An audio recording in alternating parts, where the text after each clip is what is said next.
की बातें सुनने में क्या कहेंगे? देखिए, आइन और कानून बिल्कुल वाज़ेह,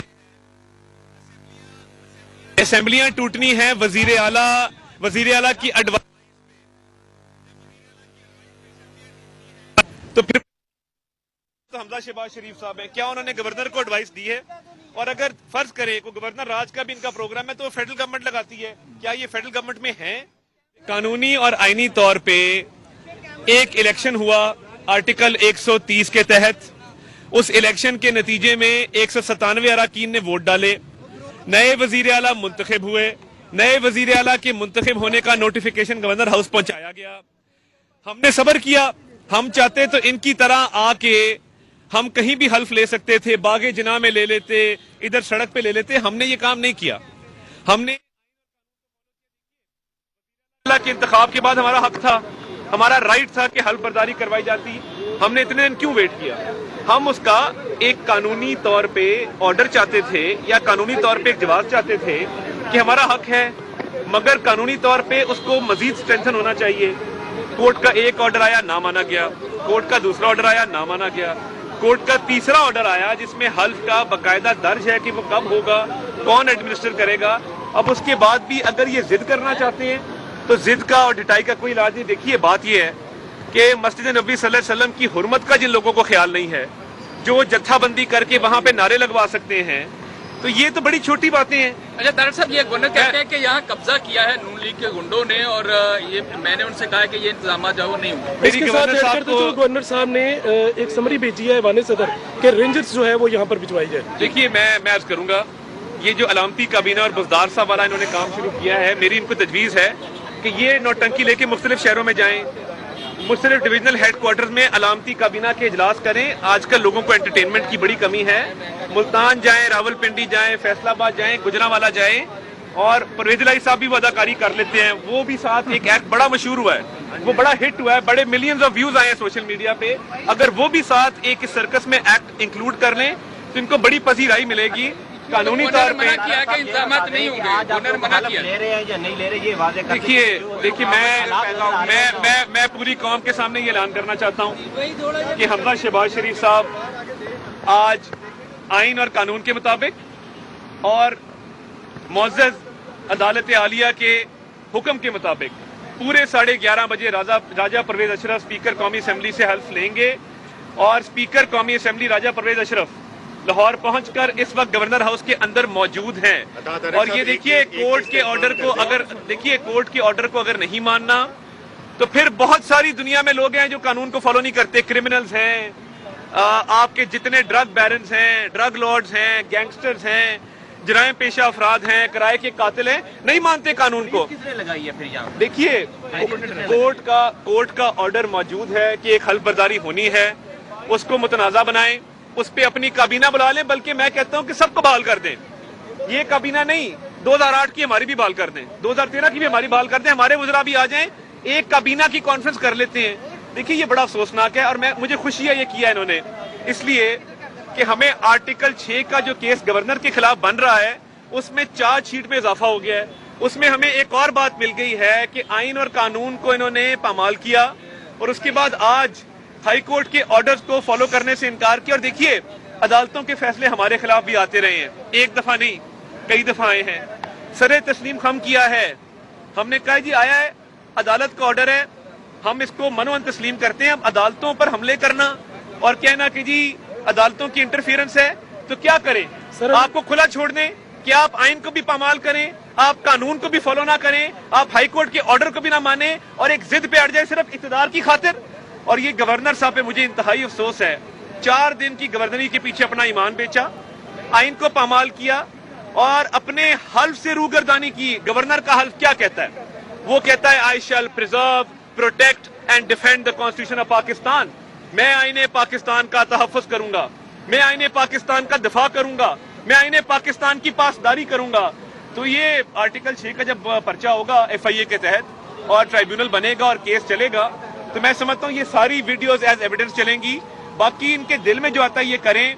आइन भी वाज़ेह है, कानून भी वाज़ेह है। पिछले 29 दिन से पंजाब में कोई हुकूमत नहीं है, तो ये जो बहाली का आइडिया आया ये पहले कर लेते। अगर इनको पता था कि हुकूमत नहीं है और हम राइट पे, और बुजदार का इस्तीफा गलत है। वो भी एक पोलू बादशाह है, उसको जो कहते हैं वो चल पड़ता है, चाबी वाले खिलौने की तरह। उसकी चाबी भरते हैं, वो टिक टिक टिक टिक टिक टिक करके उस सिमत में चल पड़ता है। और भाई तुम्हें पहले ख्याल नहीं आया कि मेरा इस्तीफा गलत है? तुम्हें पहले ख्याल नहीं आया कि मैं वजीर आला के इलेक्शन में हिस्सा ले रहा हूं उम्मीदवार के साथ बैठ के? तो ये अब जो मर्जी करें, ये रोएं, पीटें, चीखें मारें, लेटे, एहतजाज करें, जलाओ घेराव करें, हल्फ आज होगा, हर हाल में होगा। और हमजा शहबाज शरीफ आज वजीर आला सेक्रेटेरिएट जाएंगे। अभी अगर पहला काम क्या करेगा? और असेंबली तहलील करने पर भी मचाल। देखिए बात यह है, असेंबली का नोटिफिकेशन कहाँ है जिसके तहत इजलास बुलाया गया है? अब जबानी मैं कहूँ कि जी आप सारे एमपीएस हैं और मैं स्पीकर हूँ, आए इजलास कर लें, तो ये बात बनती नहीं है। मेरा आइडिया ठीक है, मुख्तलिफ शहरों में जाएं और ये अलामती काबीना पे टिकट लगाएं, बाकायदा लोग देखने आएंगे। लोगों को ईद के ऊपर जिस तरह फिल्में लगती हैं उस तरह ये प्रोग्राम शहर शहर लेके जाएं। परवेज लाई साहब भी अपना वो एक्ट करके दिखाएं, ये बड़ा मारूफ होगा ये प्रोग्राम। देखिए हमने प्रायोरिटीज अपनी तय कर ली है। सबसे पहले लॉ एंड ऑर्डर की मीटिंग होगी, ईद पर बड़े इज्तिमात हैं, ईद पर जो ईद की नमाज है उस हवाले से मामलात हैं, पार्क, तफरीह गाहों पे, सैरगाहों पे लोगों का हजूम रश होगा, उसमें जो सिक्योरिटी के इंतजाम पूरे पंजाब में करने पहला इजलास वो होगा। उसके बाद दूसरा इजलास जो है, नहीं देखिए दूसरा इजलास जो है वो डीजल की शॉर्टेज वाला बहुत अहम मामला है। नौ मुंतखब वजीर आला ने ये तय किया है कि तमाम कमिश्नर से, डिप्टी कमिश्नर से डीजल की शॉर्टेज के हवाले से रिपोर्ट मंगवाई जाएगी और एक्शन किया जाएगा। हमारी प्रायोरिटीज क्लियर हैं, हमने अवाम की खिदमत करनी है जिस तरह पहले की थी। इन ड्रामों की और इन ओछे हथकंडों की, इन गैर आईनी हरबों की, इन गैर कानूनी इकदामात की कतन कोई गुंजाइश नहीं है। ये मुल्क पाकिस्तान है, ये पंजाब का सूबा है, ये 12 करोड़ आबादी का सूबा है। इन लोगों की खिदमत करना हमारा फर्ज है। अब इनके जो जी में आता है ये करें, इंशाल्लाह हल्फ होकर रहेगा। अच्छा, आज सिर्फ वजीर आला का हल्फ होगा या वज़रा भी होंगे साथ? आज सिर्फ वजीर आला का हल्फ है, उसके बाद अगले मरहले में काबीना तश्कील दी जाएगी और जब वो मरहला आएगा तो उसका भी हल्फ लिया जाएगा। अब तक तो पंजाब एडमिनिस्ट्रेशन जो है वो गवर्नर हाउस को रिपोर्ट कर रही है, उनके लिए क्या मैसेज करना चाहेंगे सिविल ब्यूरोक्रेसी? देखिए बात यह है, सिविल ब्यूरोक्रेसी का कोड ऑफ कॉन्डक्ट, कानून, आइन बिल्कुल वाजे है।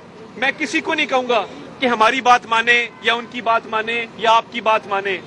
जो आइन कहता है, जो कानून कहता है, जो हाई कोर्ट के ऑर्डर्स में दर्ज हैं, आप उतना कीजिए, बाकी कुछ करने की जरूरत ही नहीं है। अच्छा, आप ये बताइए कि अगर दो वजीर आला होंगे तो अभी हमजा शहबाज साहब जाहिर वो जीत के आए, वो आईनी वजीर आला होंगे, उस्मान बोजदार साहब को कैसे निकालेंगे, गिरफ्तार करेंगे, पुलिस के जरिए नहीं देखिए, कैसे करेंगे? शरीफ आदमी है, भोला आदमी है, उसको जो कहते हैं वो कर देता है। वो कुछ भी नहीं करेंगे, उस बेचारे को क्या करना है? किसने बरगलाया है? उसको बरगलाया किसने? देखें, मैं तो उनको रिक्वेस्ट करूंगा, उस्मान खान बुजदार साहब, आपके वालिद फतेह मोहम्मद बुजदार साहब बड़े शरीफ आदमी थे, हमारा बड़ा ताल्लुक था उनसे। तो आप भले आदमी हैं, भोले आदमी हैं, आपके नाम पे फरा 85 करोड़ रुपया खा गई, आपको पता नहीं लगा। मेहरबानी करें, ये आइन और कानून को अपना रास्ता इख्तियार करने दें, हर्डल क्रिएट मत करें। हमने अपनी मीटिंग्स करनी है, पंजाब के अवाम को रिलीफ प्रोवाइड करना है, आगे ईद के मामलात हैं, सिक्योरिटी थ्रेट्स हैं, डीजल की शॉर्टेज है, इन तमाम मामलात को एड्रेस करना है। बाकी ये जितने भी इजलास कर लें, ये बात वाजे हो चुकी कि जो इस्तीफा दिया गया वो इस्तीफा देने की नीयत से दिया गया, जो इस्तीफा मंजूर किया गया वो इस्तीफा मंजूर करने की नीयत से मंजूर किया गया। साबका गवर्नर ने उस पर स्क्रूटनी भी की, उसकी वेरिफिकेशन भी की। उसके बाद वजीर आला के इंतखाब का शेड्यूल जारी हुआ, तब तो किसी को ख्याल नहीं आया कि इसको रोका जाए। बुजदार अभी भी वजीर आला है। उस शेड्यूल के बाद कागजात नामजदगी दाखिल हुए, कागजात नामजदगी दाखिल होने के बाद जांच पड़ताल हुई, जांच पड़ताल के बाद इलेक्शन का अमल हुआ। तो इस सारे में अगर ये कहा जाए कि उस इस्तीफा दिया नहीं था तो ये एक दीवाने का ख्वाब है। और अब झिटाई के साथ जो मर्जी करते रहे। मेरा ख्याल है कि जब मैच हार चुके तो उसके बाद मैच हार चुके, रुखसत हो, घर जाओ, तुम्हारी कोई गुंजाइश नहीं। लाहौर में रहनुमा मुस्लिम लीग नून अता तारण मीडिया से गुफ्तगू कर रहे थे और उनका ये कहना था कि कोई आईनी बहरान नहीं, हम पुरअमन और पुरसुकून हैं।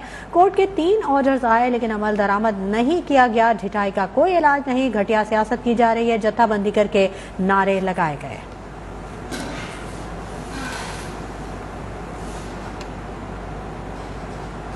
और अहम खबर